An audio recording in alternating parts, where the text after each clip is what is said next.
Bonjour à tous et bienvenue pour une nouvelle vidéo. Donc dans cette vidéo, je vais parler de Tolkien, donc le fameux film qui retrace la vie de Tolkien, réalisé par Dom Karikowski. Si vous connaissez un petit peu Tolkien, pour ceux qui ne connaissent pas d'ailleurs Tolkien, c'est celui qui a écrit Le Seigneur des Anneaux et Le Hobbit. D'ailleurs, je suis un énorme fan du Seigneur des Anneaux et du Hobbit.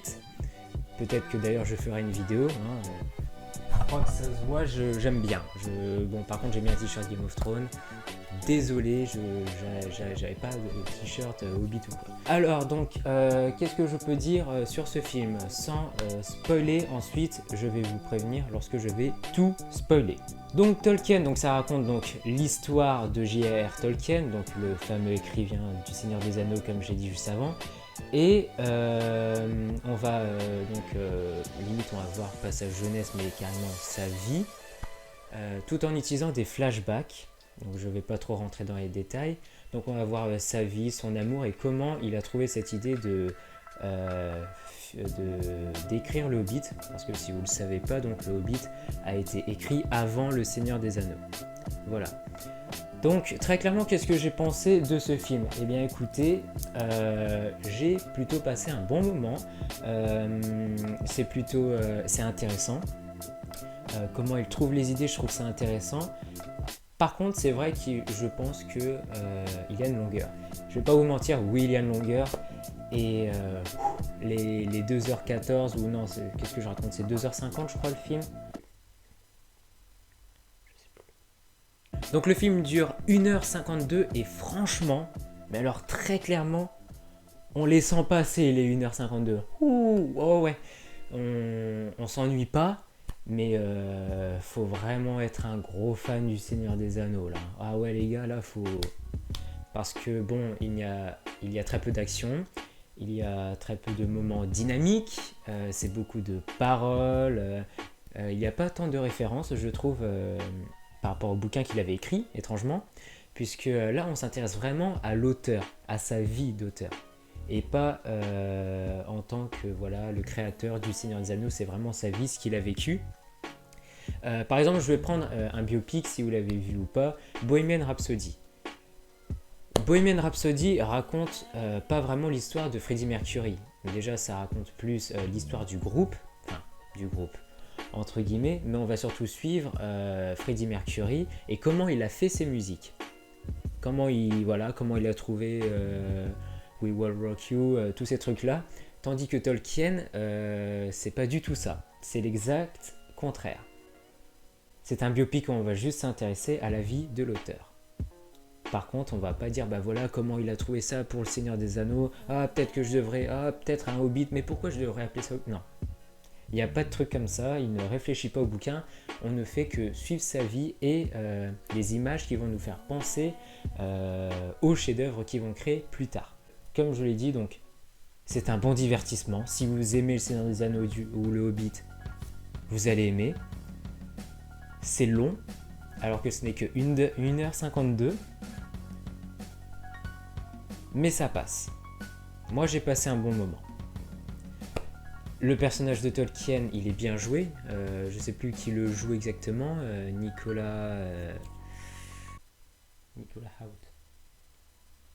Donc Tolkien, il est joué par Nicolas Hoult. Le jeu d'acteur, il est bon. Les personnages sont plutôt attachants pour certains. Malheureusement, il y en a, ils sont mal développés. Au niveau émotion, on va ressentir parfois il y a de l'humour, mais très très peu. Il y a de l'humour. C'est recherché lorsqu'il y en a, mais il y en a peu. Et au niveau émotion, pleurs et tristesse, il y en a pas mal.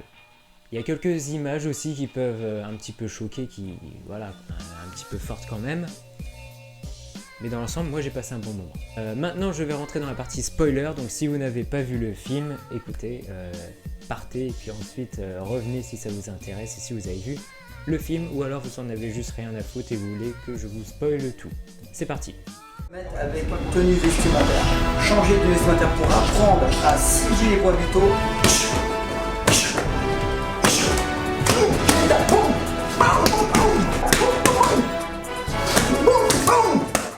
Alors Alors donc ceux qui ne le savaient pas, Tolkien donc a été à la guerre puisqu'il a vécu durant la Première Guerre mondiale et donc à chaque fois on va assister à ces moments de guerre. On va le suivre tout au long de la guerre, donc on va le voir en train de souffrir, on va le voir au milieu des bains de sang, qui est une image un petit peu glauque je trouve. Dites-moi vous ce que vous en avez pensé, mais bon.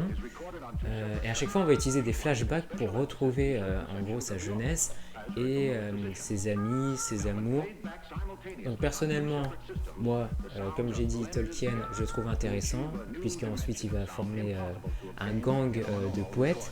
Je sais plus comment ça s'appelle, c'est vraiment con, parce qu'ils le disent tout au long du film là, en le gueulant, mais sa bande de potes qui vont toujours ôter là, moi je trouve ça vraiment intéressant. Et les 4 ensemble, ils font une bande mais géniale. Moi j'adore. Très clairement, je les aime tous. Ils sont tous bien, ils sont tous respectueux les uns envers l'autre, ils s'aident, ils s'aiment, enfin... C'est beau, la fille qu'il aime. Bon, pas très attachante. J'aime beaucoup la scène où il se trouve dans le restaurant là avec où voilà il commence à créer une nouvelle langue. Ça doit être le seul passage où voilà il va essayer de créer quelque chose pour son histoire avec la fameuse langue elfique qui va d'ailleurs un moment aboyer là dans la cour ivre-mort là. Donc ouais, ce moment-là j'ai kiffé. Donc, très clairement le moment où il crée la langue, moi j'ai beaucoup aimé.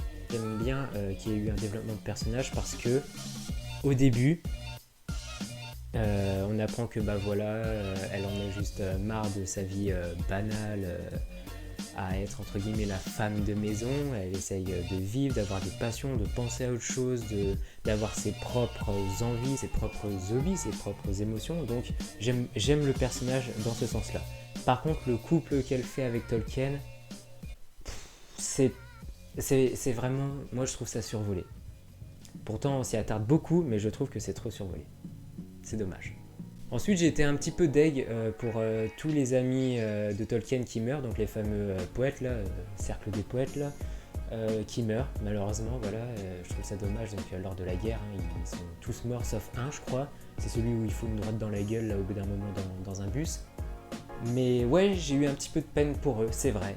Ils étaient plutôt attachants et le moment où il y a Tolkien qui essaye de convaincre la mère de l'un de ses amis de publier ses poèmes et tout, c'est beau. En ce qui concerne les lieux, les lieux, que ce soit dans le flashback, le moment de la guerre, le salon de thé, c'est pas mal. Il y a de bonnes idées, c'est plutôt recherché. Termes de réalisation, ça fait son taf, mais c'est pas extraordinaire. Il n'y a pas une patte particulière, on filme ce qu'il faut filmer. Voilà. Il n'y a pas de recherche particulière, il n'y a pas de mise en scène particulière. Voilà, ça fait son taf. Ah ouais, un point très fort que malheureusement je trouve qui manquait par exemple à Bohemian Rhapsody, il pose l'histoire. Ils prennent le temps de bien poser l'histoire, de bien poser les personnages. Contrairement à Bohemian Rhapsody où ça se voyait qu'ils accéléraient le rythme parce qu'à chaque fois ils passaient année après année. Là, ils prennent le temps pour développer le personnage de Tolkien, ses amis pour les rendre attachants, sa compagne. Bref, vraiment, au niveau poser la situation, rien à dire. Mais c'est vrai que c'est long quoi, c'est un peu trop long. Le problème du film c'est que ça manque un peu de secoues, de dynamisme, de trucs qu'on aime dans le Seigneur des Anneaux. Ouais, il manque quelque chose. Après ils n'étaient pas obligés de montrer forcément quelque chose d'épatant à l'écran. Ils pouvaient rendre la réalisation un peu plus dynamique. Comme je l'ai dit, je suis un énorme fan. Et forcément la scène que j'ai préférée c'est la scène où il va aller chercher son ami sur le champ de bataille en croyant qu'il va le trouver. Seulement voilà, à chaque fois il a des hallucinations, il commence à avoir des personnages et puis ça cogite dans sa tête. Par exemple à un moment on voit un Nazgûl, on voit un chevalier passer, on voit un cheval aussi. Et ce plan où on voit Tolkien qui est tout petit, qui regarde au loin et qui voit les Nazgûl enfumés avec Sauron au milieu en train de le regarder, Waouh, la claque. Ce plan, il est magnifique. C'est mon moment préféré du film. Alors non, bien sûr que non, ce n'est pas à la hauteur du Seigneur des Anneaux ou du Hobbit. Pas du tout. Mais c'est un bon biopic.